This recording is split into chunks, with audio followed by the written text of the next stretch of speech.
You ask Tiger to solve. This deals with linear equations with one unknown. The final result is x equals 7. Let's solve it step by step.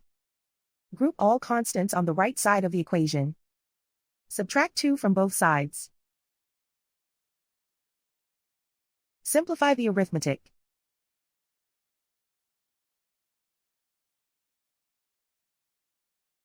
Isolate the x. Divide both sides by 4. Simplify the fraction. Find the greatest common factor of the numerator and denominator. Factor out and cancel the greatest common factor. And so the final result is x equals 7.